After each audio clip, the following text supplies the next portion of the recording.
Shalom, soyez tous salués dans le puissant nom de notre Seigneur Jésus. C'est comme je le dis toujours, c'est le nom qui a été donné, qui nous a été donné, nous les chrétiens, qui a été donné aux hommes dans le monde. C'est le seul nom qui nous a été donné, qui peut apporter le salut. Pourquoi? Toutes les personnes qui disent, nous on croit en Jésus plus que vous, nous on croit en Jésus plus que vous. Moi je vous le dis, en vérité, vous ne croyez même pas en Jésus. Vous ne savez même pas qui est Jésus. Pourquoi? Vous êtes déchus de la grâce. C'est la grâce qui vous permet de connaître qui est le Fils. Et c'est le Fils aussi qui peut vous révéler qui est le Père. C'est le Père aussi qui peut faire la même chose pour vous. Alors, si le Père vous cache le Fils aussi vous cache le Père, alors que deviendrez-vous? Vous seriez égarés. Vous seriez des ténébreux. Vous marcherez dans les ténèbres. Alors, marchez encore pendant que la lumière est parmi vous. Marchez pendant que la lumière est encore avec vous. Car celui qui vient après la lumière, lui, il marche dans les ténèbres et il ne sait où il va. C'est pourquoi celui qui est venu après Jésus, il a dit, il ne sait pas ce que l'on fera de lui, ni de vous qui le suivez dans cette religion, dans ce culte satanique. Alors, il ne fait que dire ce qui lui est révélé, sans témoin aucun, sans que personne ne puisse écouter ce qu'il a reçu comme révélation. Il n'y a personne qui a marché avec lui, qui a écouté les révélations qu'il a reçues. Il n'y a personne qui a été avec lui dans la grotte à Hira pour savoir réellement si l'esprit qui parlait avec lui était l'esprit de Dieu. Alors, voilà un prophète de Dieu qui reçoit sa révélation. La première fois que l'ange d'Ibril vient vers lui, il ne sait pas que l'ange vient de la part de l'Éternel. Il ne sait pas que l'ange d'Ibril vient de la part de Dieu. Alors, il est saisi de frayeur. Le gars lui dit, lis. Il dit, je ne sais pas lire. Alors, l'ange d'Ibril l'attrape le cou, il le serre le cou. Il appuie le cou comme s'il veut le tuer. Et après, il le lâche. Il dit, lis. Il dit, je ne sais pas lire. L'ange d'Ibril le tient encore le cou pour la deuxième fois. Il serre. Il veut le tuer. Les yeux sortent. Après, il le lâche. Voilà Ibn Abi Kabsha. Il dit, lis. Il dit, je ne sais pas lire. Alors l'ange le traîne encore pour la troisième fois. Et quand il finit, il le lâche. Il lui dit maintenant, ok, comme tu ne sais pas lire, récite de la part de ton Seigneur, qui a créé l'univers et qui a créé l'homme d'une goutte de sperme et d'une matière qui colle. Ce n'est pas Dieu. Quand il est rentré chez lui, il a couru, il est allé rentrer sous le jupon de Khadija, sa femme, qui était âgée de 15 à 18 ans de plus que lui. Alors il est allé rentrer sous le jupon. Il a dit, cache-moi, j'ai peur pour ma vie. Comment un homme de Dieu, comment un prophète choisi par Dieu pour une mission importante, comment un homme que Dieu suscite parmi les nations, parce que les Arabes ne sont pas Israël, donc les Arabes sont considérés comme nation aussi. Alors si un prophète est suscité parmi les nations, celui-ci doit aller avec la pleine confiance et plein succès parce qu'il a l'Esprit de Dieu avec lui, il a Christ avec lui. Par contre, en ce qui concerne Ibn Abi Kabsha, lui il s'est rendu sous le jupon de sa femme, de peur. Il dit, cache-moi, j'ai peur. Il y a quelque chose m'a agressé là-bas. J'ai eu peur de mourir. Bon, si c'est vraiment l'Esprit de Dieu, si c'est vraiment l'ange Gabriel qui est venu te voir, il devait te dire, je viens de la part de l'Éternel, ton Dieu. Je viens t'annoncer une nouvelle. Voilà ce que tu feras. Mais lui vient plutôt brutaliser celui qui devait être comme le messager de Dieu. Et celui-ci prend peur. Il part se cacher sous les jupons de Khadija. Il ne sait pas que c'est l'ange d'Ibril qui a été envoyé par Dieu. L'ange d'Ibril aussi ne se révèle pas à lui pour lui dire, écoute, c'est Dieu qui m'a envoyé. Donc le gars prend peur. Ibn Abi Kabsha fuit. Il va sous le jupon de sa femme. C'est celle-ci qui lui dit, dis-moi, qu'est-ce qui s'est passé? Alors il commence à raconter. Il était dans la grotte en train de faire ses incantations. L'ange d'Ibril est rentré. Un esprit est rentré. C'est ce qu'il a dit. Alors l'esprit lui a dit que lis. Il a dit qu'il ne savait pas lire. Alors l'esprit l'a étranglé jusqu'à 3 reprises. Et après l'esprit lui a dit, ok, comme tu ne sais pas lire, tu vas donc réciter. Et dis ceci de la part de ton maître, ton Seigneur qui a créé l'univers et qui a créé l'homme d'une goutte de sperme et d'une adhérence. C'est là où Khadija lui dit, ah, c'est le même esprit qui a apparu à Moïse. Puisque toi, tu es prophète de Dieu, mais tu ne sais pas que c'est le même esprit qui est apparu à Moïse. Alors c'est ta femme Khadija qui n'est pas concernée par ça, qui n'est pas messager de Dieu. C'est elle donc qui a la révélation qui te dit non. C'est le même esprit qui est apparu à Moïse dans le buisson Adam.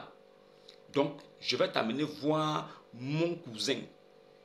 Waraka ibn Nafer. Waraka ibn Nafer est un judéo-arabe.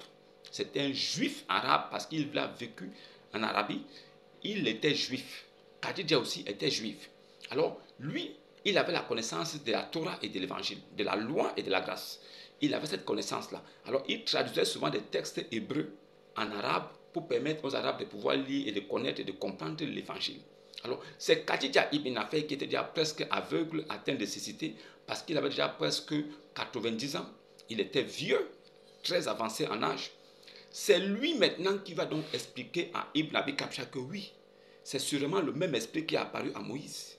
Mais j'aurais aimé être plus jeune pour pouvoir t'accompagner dans cette mission. Mais hélas, je suis déjà faible et vieux. Mais je vais t'enseigner au moins l'évangile et certaines choses pour que tu maîtrises de quoi il s'agit. Le problème qui s'est posé, c'est que ce gars était analphabète et illettré. Donc, n'ayant pas de l'intelligence, dépourvu de sagesse, il ne pouvait bien comprendre ce que Waraka ibn Nafer lui disait. Il fallait assimiler, comprendre et pouvoir interpréter comme tu as reçu. Mais n'ayant pas l'intelligence nécessaire, étant analphabète et illettré, borné, alors il a compris de travers. Il y a des choses qu'il a pu comprendre, il y a des choses qu'il n'a pas pu bien comprendre. Son formateur, celui qui l'a formé, c'était Waraka ibn Nafer. Ce n'est pas Dieu. Il n'a jamais reçu de révélation de Dieu. Et c'est Waraka ibn Nafer qui avait amené ce gars voir un moine catholique. Et c'est là-bas où Ibn Abi Kabsha avait reçu son baptême catholique. Waraka ibn Nafer a amené Ibn Abi Kabsha à aller prendre son baptême. C'est pourquoi je vous ai dit ici, je me rappelle très bien, que Ibn Abi Kabsha était catholique. Il s'est fait baptiser par un moine catholique nommé Chant de Faïra. C'est Chant de Faïra qui a administré le baptême par aspersion à Ibn Abi Kabsha. Ibn Abi Kabsha étant considéré comme catholique, lui, étant considéré comme catholique, il a voulu comprendre les évangiles et comprendre ce qu'on appelle aujourd'hui le mystère de la parole de Dieu. Il a voulu comprendre ces choses. Tout cela l'a échappé. Comment tu peux être un prophète de Dieu, envoyé au monde? Dieu vient vers toi. Il ne se révèle même pas. Il ne te dit pas que c'est moi l'Éternel qui est venu. Il ne te dit pas que c'est moi l'ange qui est l'Éternel envoyé pour venir t'annoncer quelque chose. Alors il apparaît comme ça, il t'étrangle, il te brutalise et après tu fuis. Tu vas te cacher sous le jupon de madame. C'est madame qui te dit que c'est sûrement le même esprit. Mais sur ce raisonnement-là seulement, nous voyons que tout cela est faux. Pourquoi? Ce n'est pas l'esprit Gabriel qui était apparu à Moïse dans le buisson ardent. Non, ce n'est pas ça. C'est plutôt l'ange de l'Éternel qui était venu vers Moïse. Et nous savons très bien que l'ange de l'Éternel, c'est Dieu lui-même. Dieu est l'ange de l'Éternel. Il est le Fils unique. Dieu, il est l'ange de l'Éternel. Il est le Fils unique aussi. Il est l'Esprit Saint aussi. Alors, l'Esprit qui avait apparu à Moïse dans le buisson, qui avait parlé, qui a dit Moïse. L'Esprit a dit Moïse, c'est moi ton Dieu, c'est moi l'Éternel. Ça veut dire que la voix qui se fit entendre dans le feu, dans le buisson ardent, a dit c'est moi l'Éternel. Ça ne pouvait pas être le même esprit. Donc, Khadija ne connaissant rien, elle a juste aidé son mari qui était dépourvu de connaissances et qui était carrément dans une situation de stress très avancée, ne comprenant pas ce qu'il arrivait, mais en réalité, il était possédé par des démons. Des démons ont fait éruption dans la grotte de Hira, là où il était. Alors, il était dans une grotte humide, ténébreuse. Des démons, des djinns, ont fait apparition là-bas et l'ont saisi. Ce sont eux qui l'ont maltraité de la sorte. Ce n'était pas Dieu. Maintenant, ce même type-là, il dit qu'il a été envoyé aux djinns et aux hommes. C'est le seul prophète.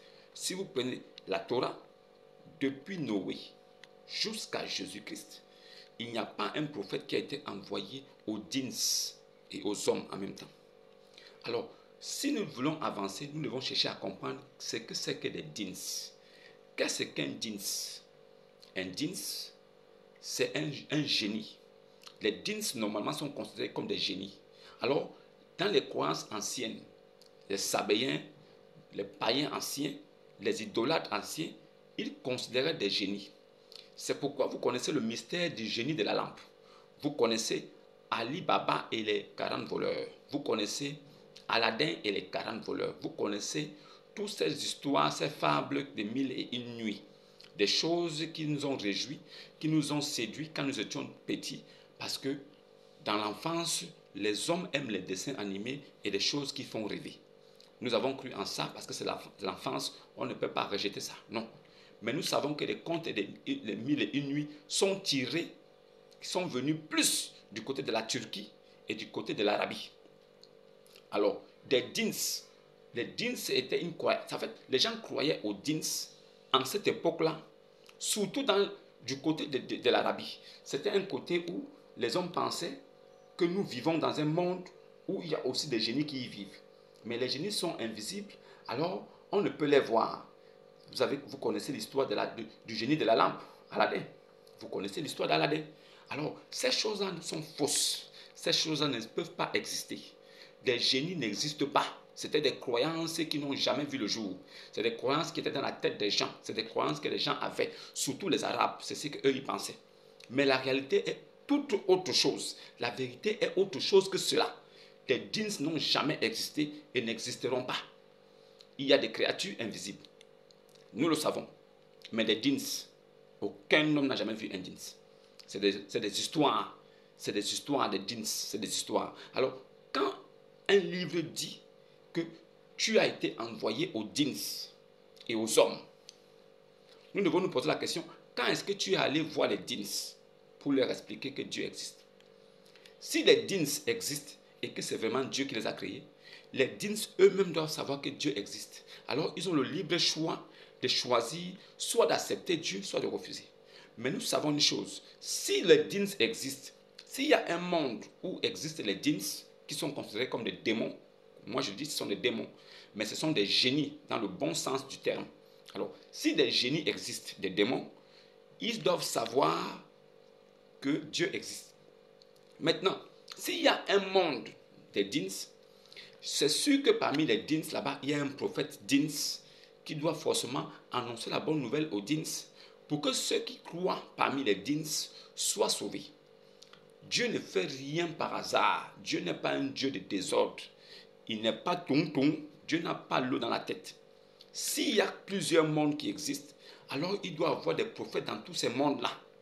La preuve, c'est que le Coran est descendu en langue arabe pour le peuple qui n'avait jamais reçu de prophète. Sur cette base, nous comprenons que si Dieu, ce Dieu arabe qui s'appelle Allah, Ibn Allah, a fait descendre le Coran en langue arabe pour le peuple qui n'avait jamais reçu de prophète, c'est aussi comme ça que ce Dieu-là, il peut faire descendre aussi un autre livre aussi en la langue des djinns pour les djinns qui n'avaient jamais reçu de prophète aussi. Donc, si nous partons sur cette base, nous allons comprendre que si le monde des djinns existe, alors forcément Dieu a envoyé des prophètes aussi aux djinns. Mais ne nous dites pas que ce gars a été envoyé aux djinns et aux hommes. Donc, il a été envoyé aux djinns et aux hommes. Vous-même n'ayant jamais vu les djinns, lui-même n'ayant jamais vu les djinns, alors il s'est efforcé d'inventer une histoire en disant qu'un jour, il a récité le Al-Qur'an. Alors, dans sa récitation merveilleuse, il y a des djinns qui ont écouté. Et ils ont dit, ouh, quelle lecture merveilleuse. En même temps, ils ont levé l'index. Ils sont devenus musulmans. Alors, Ibn Abi Kabsha a pris un couteau, il les a tous coiffés, il a enlevé les cheveux et il leur a donné tous des noms musulmans, des noms arabes. Toi, tu t'appelles Yahya. Tu t'appelles Jean, non? Oui. Tu ne t'appelles plus Jean. Désormais, c'est Yahya. Toi, tu t'appelles comment? José. Ok, toi, Rosé. Tu ne t'appelleras pas Rosé, tu t'appelleras Yeshua. Non, Yassou. Tu t'appelleras Yassou. Maintenant, il y a encore, qui est encore là? Ils sont où là? Hein? Toi, tu t'appelles comment? Boubacar. Ah, tu t'appelleras maintenant Aboubakar. Donc, on prend ton nom en langue française, on traduit ça en langue arabe et on te dit que tu t'appelleras maintenant comme ça. je me demande bien qu'est-ce qui change. Si je m'appelle Jean et que toi tu viens, tu me dis non, on va plus t'appeler Jean, mais on va t'appeler Yaya. Mais Jean et Yaya, c'est la même chose. Sauf qu'en langue arabe, c'est Yaya. Mais en langue française, ça sera toujours Jean. Ça veut dire que quel qu'en soit l'endroit où je vais partir, si je trouve quelqu'un qui est doué d'intelligence, il me dira, tu t'appelles Yaya. Je dis, oui, oui, c'est mon nom musulman. On dit, ah d'accord, donc tu t'appelles Jean alors. Oui, mais c'est la même chose. Jean, Yaya, c'est la même chose. C'est juste de la supercherie. Puisque le nom change, puisque la langue change, mais ça reste le même nom. Donc tu n'as même pas changé. C'est seulement dans ta tête que tu as l'impression que quelque chose a changé. Rien n'a changé. Le fait qu'on te coiffe, on t'enlève les cheveux sur la tête, ne veut pas dire que tu as enlevé quelque chose. Les cheveux là, il n'y a pas l'esprit dedans. Il n'y a pas d'esprit dans les cheveux. Quand on t'enlève les cheveux là, il n'y a pas d'esprit dedans. Il n'y a pas d'esprit dans les cheveux. C'est des histoires. On n'enlève pas des cheveux pour que tu deviennes une autre personne. Il faut plutôt t'enlever peut-être le cœur. Il faut qu'on t'ouvre le ventre, on t'enlève le cœur, on met un autre cœur pour qu'on sache que tu es devenu une autre personne avec d'autres battements, d'autres sentiments, d'autres intentions. Mais si c'est le même cœur, ou bien on doit t'enlever la tête, on enlève ton cerveau, on remet un autre cerveau pour que toutes les idées lugubres, machiavéliques, perverses que tu avais dans la tête puissent disparaître et on prend un autre esprit pur de Dieu, Allah, on te met dans la tête. Là, tu deviendras une autre personne. Mais dis qu'on prend ton nom français, on le met en arabe, rien n'a changé. Le fait que tu lèves l'index au ciel pour dire l'eau, Mohamed Rasoul, le ça n'a rien changé aussi. Tu n'as que dit des propos dont tu ne connais même pas les tenances. Tu ne connais rien de ce que tu dis. Si tu dis ça, tu as dit quoi? Quelle est la preuve que ce que tu dis est vrai? Quand tu dis il n'y a de Dieu que Dieu, il n'y a de Dieu que Dieu là, c'est qui? Quel est son nom? Il n'y a de Dieu que Dieu. Oui, c'est vrai. Quel est son nom? Son nom c'est quoi? Maintenant, vous allez nous dire que non. Allah, ça veut dire Dieu. Non. Vous qui êtes musulmans, qui n'êtes pas arabe, ne vous approchez pas ici. C'est moi qui vous le dis. Vous serez très déçus. Je serai très désagréable avec vous. Je vous dis, Allah, c'est le nom du Dieu des Arabes. Ça ne veut pas dire Dieu. Seigneur veut dire Rab. Seigneur veut dire Rab. Al veut dire Dieu. Al veut dire Dieu. A-L veut dire Dieu. C'est A-L qui veut dire Dieu. Il y a L, E-L. Il y a il, I-L.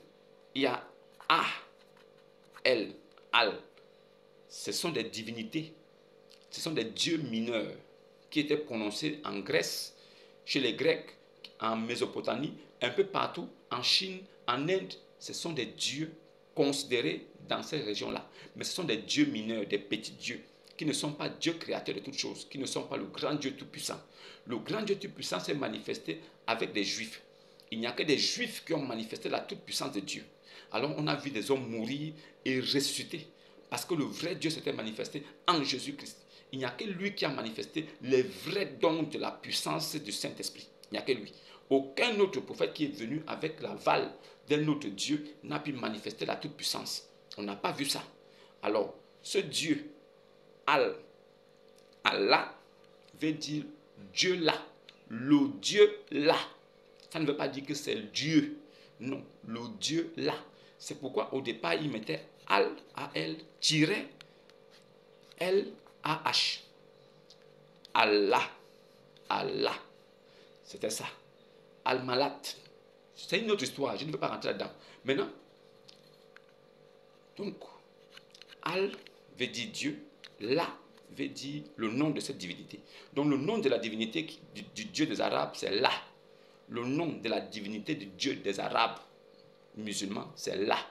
Donc Allah veut dire le Dieu là. C'est le nom de cette divinité.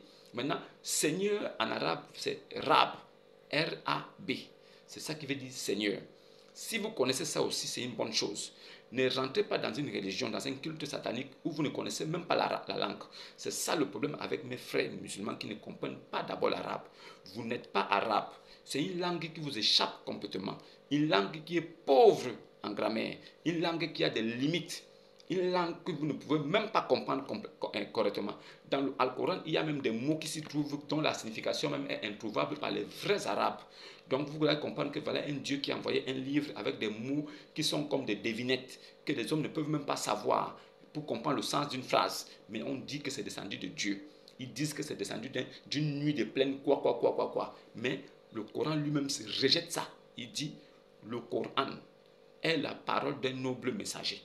S'il n'a pas dit que le Coran est la parole du Dieu Tout-Puissant, il dit le Coran est la parole d'un noble messager. Sur ces termes-là, on n'a pas besoin d'interprétation. Nous comprenons aisément et facilement que ce Dieu-là, il dit que lui-là, ce n'est pas lui qui a écrit ce livre. Il ne reconnaît pas ça. Ne l'attribuez jamais ce livre.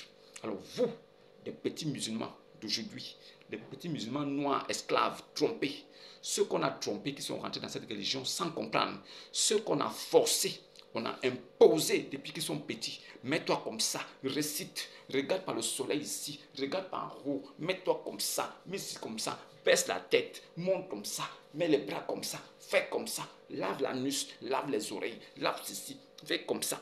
Tout ça, ce sont des impositions. Ça n'a rien à voir avec la vérité et l'esprit. En vérité et en esprit.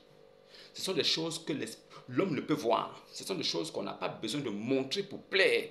Ce sont des choses qu'on n'a pas besoin de faire devant des gens comme s'exhiber pour que les gens sachent que oui, on est croyant. Il faut qu'on prouve au monde que nous sommes des croyants. Il faut qu'on montre à l'entourage, à la société que nous sommes croyants. Donc ils doivent nous faire confiance. Ce n'est pas parce que tu récites quelque chose que tu ne maîtrises pas que moi je vais te faire confiance.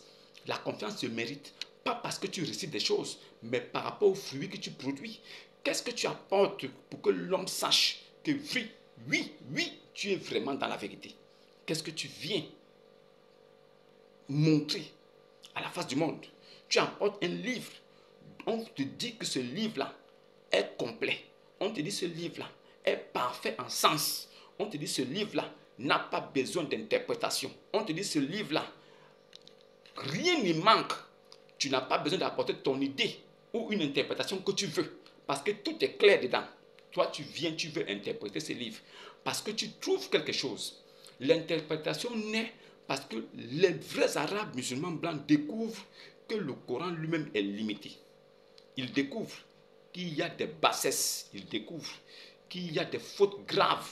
Ils découvrent que ce livre n'est pas rempli de sagesse. Ils découvrent que l'intelligence de ce livre est médiocre. Ils découvrent que ce livre est incapable d'enseigner clairement et ayant des lacunes. Alors eux, ils viennent comme des dieux pour venir combler les lacunes de leur livre. C'est là où est née l'interprétation. Ils essaient d'interpréter des choses pour vous faire croire le contraire de ce que vous voyez vous-même. En fait, on vous présente un verset, on vous dit, certes, Allah et ses anges prient sur le prophète. Oh, vous qui croyez, priez sur lui et adressez-lui vos salutations. Surat 33, verset 56. Alors, ils te disent non. Quand tu vois c'est écrit prier là, ça ne veut pas dire prie. Ça veut dire béni. Donc, on va aller très clairement. Allah et ses anges bénissent le prophète. Oh, afin d'endant, vous aussi qui croyez, bénissez-le et adressez-le vos salutations. Donc, les hommes sont sur la terre, ils bénissent Ibn Abi Kabsha. Dieu est dans le ciel aussi. Il bénit aussi Ibn Abi Kabsha. Les anges aussi sont là-bas. Ils bénissent aussi Ibn Abi Kabsha. Pourquoi tout ce désordre? Pourquoi tout cet encombrement? Pourquoi ce sont les hommes qui bénissent aujourd'hui? Vous aussi bénissez-le. Donc la bénédiction des hommes donc, ont une importance. Qui vous a dit que c'est parce que les hommes bénissent que cela va arriver? Nous savons tous que c'est Dieu qui donne la bénédiction. Nous savons que c'est Dieu qui permet la bénédiction d'arriver dans la vie d'un homme. Nous savons que la bénédiction vient seulement de Dieu. Vous ne pouvez pas nous dire que nous les hommes, nous pouvons dire que oh, on te bénit, et la bénédiction va avoir lieu, ou bien la bénédiction va se faire. Non. Si moi je dis que la bénédiction se fasse, c'est Dieu qui va exaucer. Si je dis, oh Seigneur, bénis-le, je dis, oh Seigneur, bénis-le, ça veut dire que c'est Dieu lui-même qui doit bénir. Si je dis bénis-le, c'est Dieu qui doit bénir. Ce n'est pas moi qui bénis. Moi, je n'ai aucune force pour bénir. Mais je dis à Dieu, s'il peut m'accorder cette doléance, s'il peut m'accorder cela, que cela se fasse. Pas pour moi, mais pour sa gloire à lui. Alors, si un Dieu dit aux hommes de le bénir de force, ça veut dire qu'il espère que cette bénédiction-là va donner quelque chose. Il espère que les hommes, en le bénissant, cela va devenir quelque chose. Ou bien cela va vraiment aboutir, ou bien cela va vraiment arriver. Parce que lui-même, il se sent impuissant. Je ne peux pas avoir la toute-puissance, être omniscient, je ne peux pas avoir la toute-puissance, être omniscient, omnipotent, omniprésent. Je ne peux pas être omniscient, omnipotent, omniprésent, mais je demande la bénédiction aux hommes pour pouvoir bénir quelqu'un. Je dois être capable tout seul de bénir cette personne. Je dois être capable moi-même de bénir la personne sans demander la permission à quelqu'un. Je suis le Dieu tout-puissant. C'est moi qui dicte les règles. C'est moi qui impose ma volonté. Et c'est ma volonté qui va toujours s'accomplir. Je n'ai pas besoin qu'un homme vienne dire que oh non, viens, oh non, vous aussi, bénissez-le aussi pour que ça marche. Je l'ai béni, ça suffit. Le vrai Dieu Tout-Puissant dit, je te dis, je te bénis et je t'ai béni. Je n'ai pas besoin qu'un ange m'accompagne dans cette bénédiction. Je n'ai pas besoin de l'aide des anges pour bénir quelqu'un. Si j'ai béni, j'ai béni. Si moi, Dieu, j'ai parlé, qui d'autre peut encore parler? Si moi, Dieu, j'ai décidé, qui peut encore décider? Si moi, Dieu, j'ai imposé, qui encore peut imposer? Si moi, Dieu, j'ai pris une décision, qui peut revenir là-dessus? Si je suis le grand Dieu tout-puissant, omniscient, omnipotent, omniprésent, tout-puissant, je n'ai pas besoin que les hommes prient sur un prophète. Je n'ai pas besoin que les hommes prient sur un individu. Je n'ai pas besoin que les hommes prient sur un mortel, une créature que j'ai créée qui va disparaître, qui va mourir. Vous le bénissez, ça va donner quoi? Tout homme vient sur la terre avec la bénédiction que Dieu lui a déjà donnée. Alors, quand ces bénédictions s'accomplissent sur la terre, ce n'est pas parce qu'un homme a prié sur toi. Un homme peut prier sur toi pour te permettre ou demander à Dieu une grâce encore, une autre faveur. Mais toutes les bénédictions qui sont déjà prévues pour toi ont été préparées avant la fondation du monde. Ces bénédictions-là viendront sur toi. Tu n'auras même pas besoin d'appeler ces bénédictions. C'est pourquoi il pleut sur tous les toits. C'est pourquoi la mort frappe sur tous les toits. C'est pourquoi la vie, la naissance, la nouvelle naissance viennent dans tous les toits. Il y a des gens qui naissent partout, chez les mauvaises personnes, chez les méchants, chez les justes. Il y a des gens qui meurent partout, chez les justes, chez les méchants, chez les mécréants, chez les croyants. Il y a des gens qui meurent partout. Et il pleut sur tous les toits. Il n'y a pas de toits qui sont épargnés. Oh non, toi tu es méchant, il ne pleuvra pas sur toi. Oh non, comme toi tu es méchant, il ne va pas pleuvoir sur ta plantation. Il pleut sur tous les toits. Il fait chaud aussi sur tous les toits. C'est une preuve suffisante pour que vous sachiez que ce n'est pas vous qui devez décider. Ce n'est pas vous qui deviez dire que non, comme lui, il n'est pas croyant, il ne va pas recevoir la bénédiction. Non, la bénédiction vient chez tout le monde parce que c'est déjà prévu avant la fondation du monde. Dieu n'est pas un homme. Ce qu'il a déjà prévu va s'accomplir. Et ça ne dépend pas de ta prière, ça ne dépend pas de ta bénédiction. Mais nous demandons à Dieu de bénir des gens parce que ces personnes peut-être nous ont fait du bien. Nous demandons la bénédiction de Dieu sur ces personnes parce que nous voyons que ces personnes nous ont rendu service. Mais ça ne veut pas dire que comme nous avons demandé, cela va s'accomplir.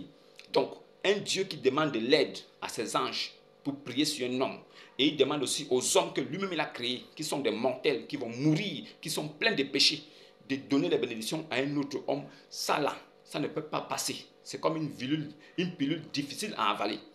Je ne peux pas avaler un tel mensonge. Je ne peux pas avaler une telle connerie, une absurdité. Je ne peux pas avaler une telle bêtise. Je ne peux pas croire que vous voulez interpréter un verset qui vous dépasse vous-même. Et en essayant d'interpréter, vous faites encore lamentablement insulter. Vous êtes éhonté. Vous êtes la honte de cette époque. Vous manquez d'intelligence. Et c'est là où je comprends que l'intelligence est différente de l'intellectualité. Tu peux être intellectuel, mais ne pas être intelligent et sage. Alors, si votre Dieu a écrit dans son livre qu'il prie avec ses anges, pourquoi voulez-vous interpréter et partir de prier pour dire que c'est bénédiction? Pourquoi? Vous croyez que si nous ouvrons le Coran, nous ne verrons pas des parties, des versets où on parle de bénédiction? Vous croyez que le mot bénédiction n'existe pas dans le Coran? Vous croyez? Vous croyez que celui qui a écrit ce livre-là s'est trompé? Au lieu de mettre béni, il a écrit prier? Vous croyez? Vous croyez que vous êtes assez intelligent plus que votre Dieu pour pouvoir venir nous dire que non, là où on dit prier là, il prie là, ça veut dire bénir. Vous croyez? Ça veut dire que nous pouvons aussi aller là où ce Dieu dit bénir, nous disons non, c'est prier. Donc nous pouvons changer quoi? Nous pouvons faire comme vous. Là où il a écrit bénir, nous disons non, c'est prier. Là où il a écrit prier, nous disons c'est bénir. Et ça va être comme ça. Et nous n'allons même pas s'en sortir. On ne va jamais s'arrêter. Arrêtez ça. Votre livre est clair en sens. Lui-même, il a dit que ce livre est clair et il n'a pas besoin d'un autre livre pour l'interpréter. Le Coran dit, ne m'interprétez pas avec un autre livre. C'est fondé, c'est écrit. Le musulman qui prend un autre livre pour interpréter le Coran, c'est un maudit et un mécréant. Celui qui prend un hadith ou la sunna ou le tafsir pour essayer d'interpréter ce qui est lisible et clair dans le Coran, c'est un maudit. Il n'est même pas croyant de Coran d'Allah. Il ne croit même pas à l'islam. Tout bon musulman doit se référer au Coran et il lit ça comme c'est écrit. Il croit ce qui est écrit. Fait. Vous n'avez pas besoin de venir interpréter. C'est pourquoi je vous ai dit c'est la supercherie, la tromperie et le mensonge. Ça ne peut plus passer. Qui va accepter ça? Qui? De mon vivant là, moi je vais accepter des bêtises comme ça. J'apporterai ici toujours la vérité. Pour des personnes qui ont même 20% d'intelligence, ils vont comprendre. Ils vont commencer à se poser des questions. Mon but est que les gens se posent des questions sur des choses qu'ils n'ont pas compris. C'est ça mon but. Je dis, vous êtes dans une religion qui vous a carrément trompé à tous les niveaux. Ils vous ont pris un livre que vous ne comprenez ni le sens, ni la parole à l'intérieur. La langue même vous échappe. Vous ne parlez pas arabe. Vous ne parlez pas, vous n'écrivez pas. Vous partez voir des guides spirituels qui vous parlent de ce livre. Eux-mêmes, ils ne comprennent pas l'arabe, ils ne parlent pas l'arabe. Ils récitent des choses qu'ils ont passé à faire depuis tout petit dans les écoles. On leur a fait réciter. Ils ne parlent pas couramment arabe, mais ils vous récitent des versets. C'est les mêmes versets qu'ils prennent, ils commencent à chanter en mettant de la séduction à l'intérieur. Ils chantent ces versets pour vous montrer que c'est magnifique. Oh non, le Coran merveilleux. Vous allez voir la merveille du Coran, les merveilles du Coran.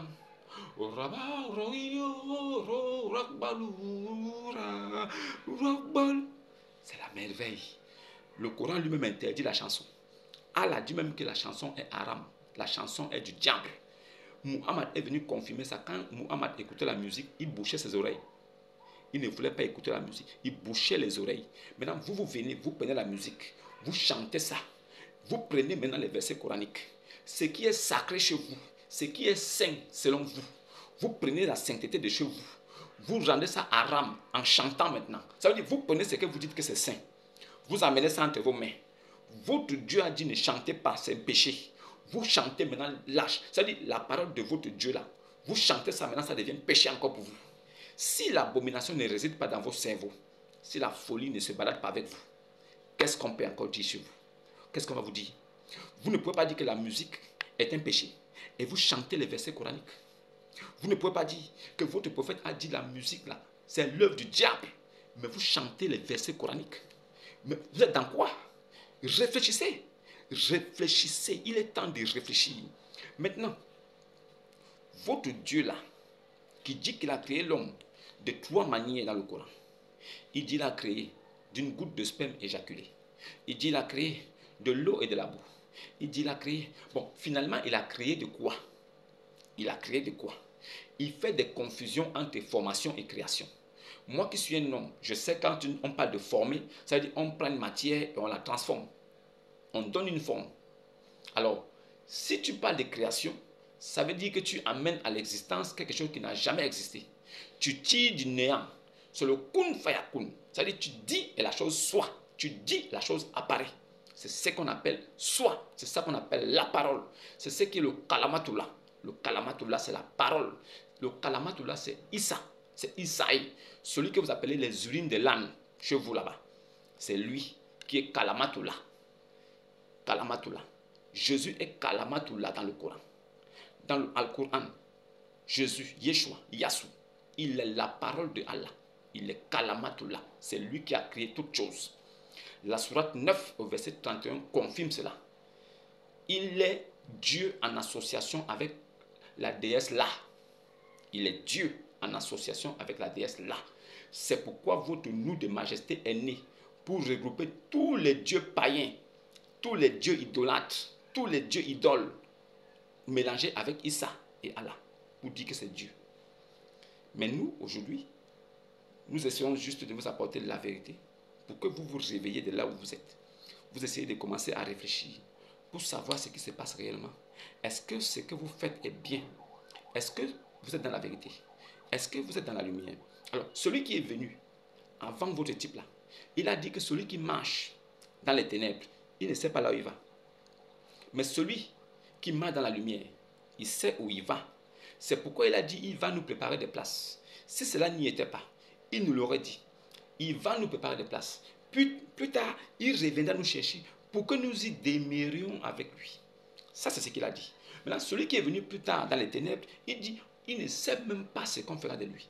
Il n'est pas une innovation en matière de prophète.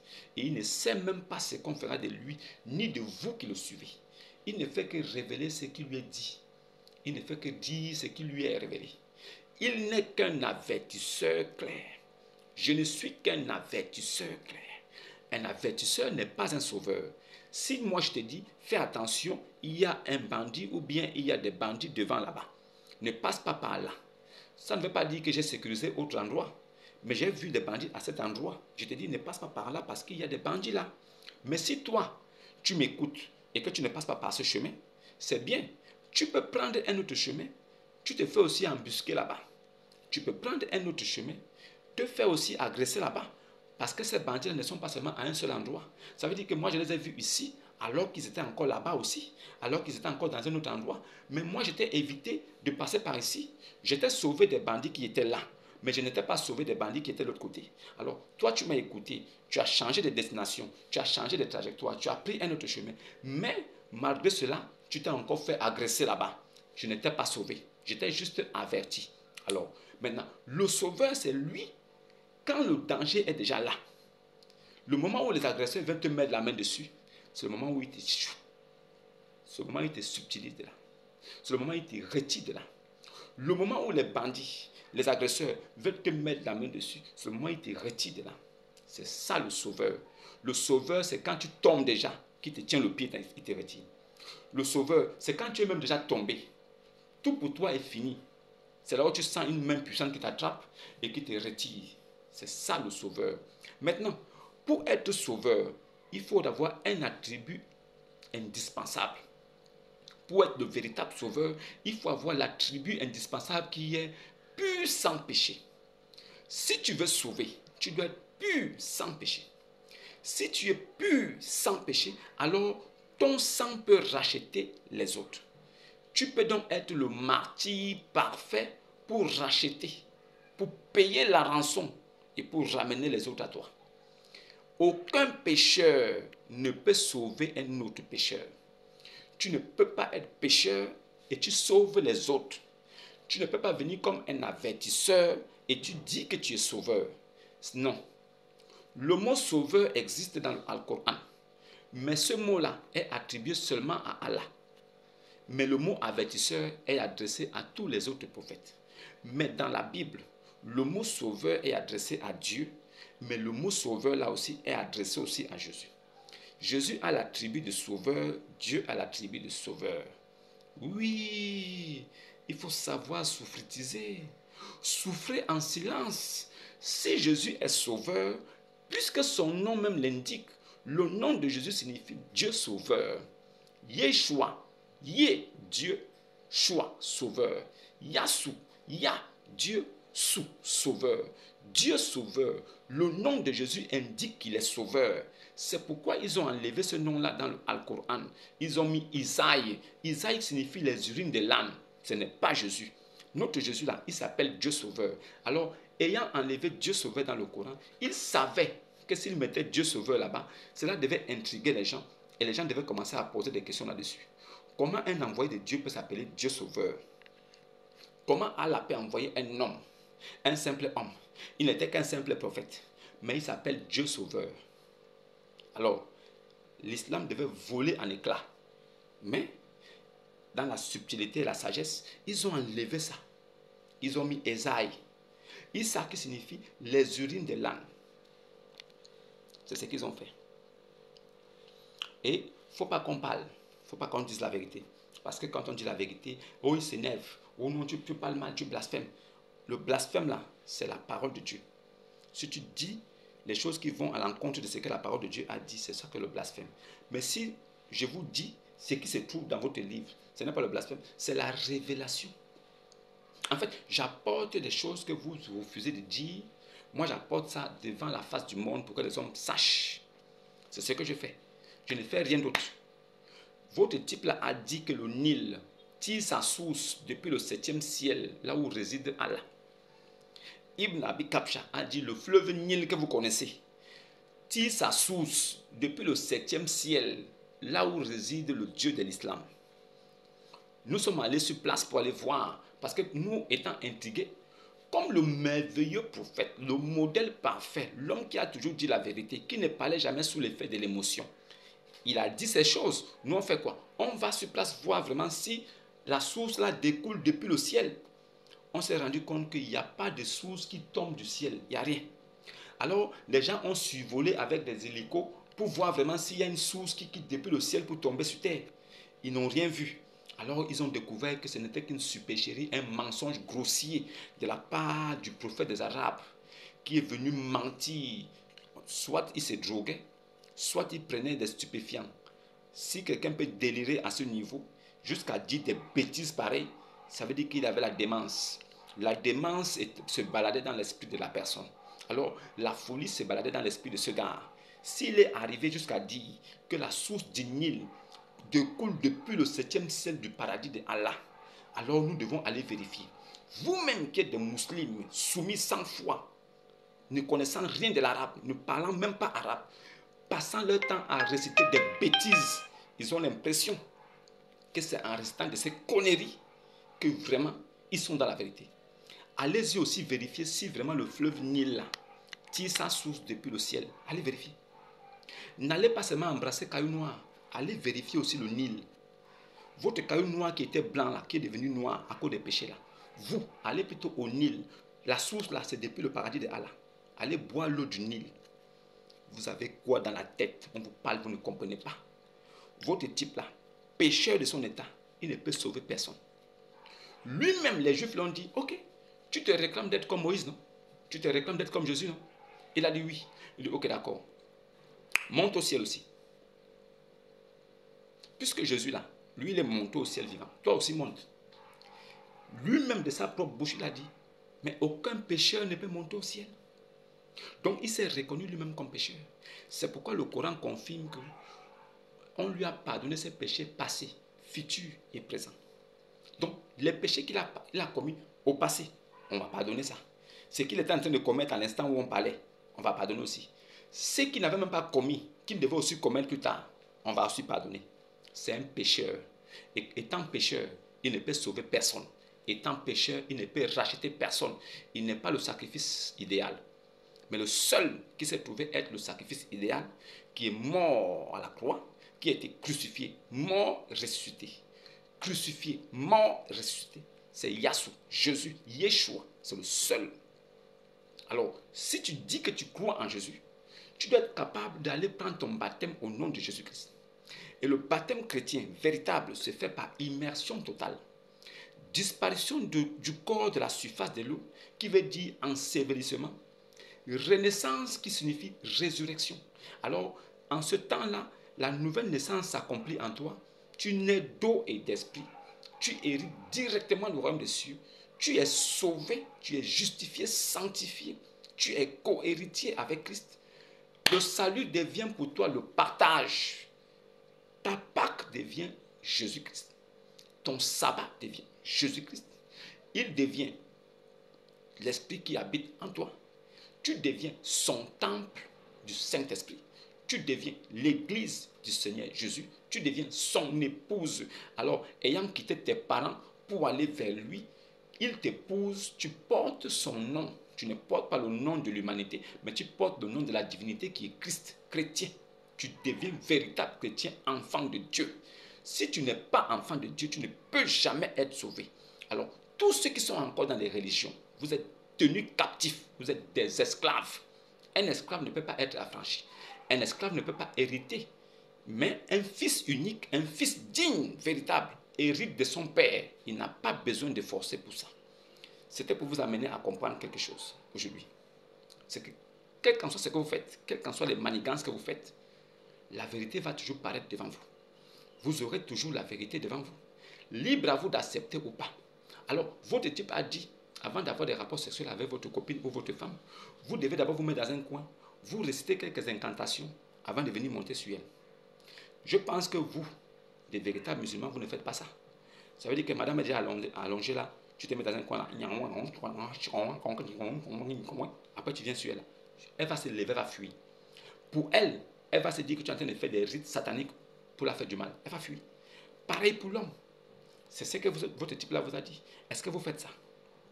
Votre type là vous a dit, quand vous faites pipi là, il faut laver votre pipi avec de l'eau. Quand tu finis de faire des pipi, quand tu pisses, après tu laves ton pipi avec de l'eau. Ça donne la force au pipi. Comme ça, tu es capable de yastanker au moins plusieurs filles sans que ton pipi tombe. C'est ce qu'il vous a dit. Vous pratiquez des choses qui réjouissent votre corps. Vous vous séduisez vous-même. Vous voulez faire croire au monde qu'en vous séduisant, vous pensez séduire les autres.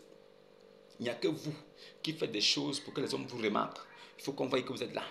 Nous là, les véritables chrétiens, nous serons toujours là à l'abri, comme des vrais pédagogues, des enseignants, pour vous amener la vérité sur un plateau. Ce sera libre à vous d'accepter ou de rejeter. Ce n'est pas mon problème si vous acceptez ou pas. Ce n'est pas mon affaire. Le plus important, c'est que la vérité vous parvienne. Alors, vous qui baptisez les bébés, vous qui prenez les bébés là, vous les faites au nom du Père, du Fils et du Saint-Esprit. Tant pis pour vous. On vous dit que c'est en croyant du cœur et c'est en confessant de la bouche. C'est en croyant du cœur qu'on parvient à la justice. Et c'est en confessant de la bouche qu'on parvient au salut. Tu dis que tu crois en Jésus. Est-ce que tu as confessé? Est-ce que tu as cru dans ton cœur que Jésus-Christ là, il est Fils de Dieu? Si tu dis que tu crois en Jésus, est-ce que tu as cru dans ton cœur que Dieu a envoyé son Fils unique? Maintenant, si tu as cru en ça, on passe à la deuxième étape. Est-ce que tu as confessé de ta bouche que Jésus-Christ est Seigneur? Si tu confesses ça, alors tu viens prendre ton baptême. À ce moment-là, tu crois vraiment en Jésus. Tant que tu n'as pas fait ça, tu ne crois pas en Jésus. Vos bébés que vous baptisez dans vos églises catholiques, là, vos bébés que vous baptisez dans vos églises catholiques, là, ils ont confessé quoi? Ils ont cru en quoi? Ils ont cru en quoi dans leur cœur? Et ils ont confessé en quoi dans leur bouche? Vous ne comprenez pas quoi? Restez dedans. Shalom et à demain.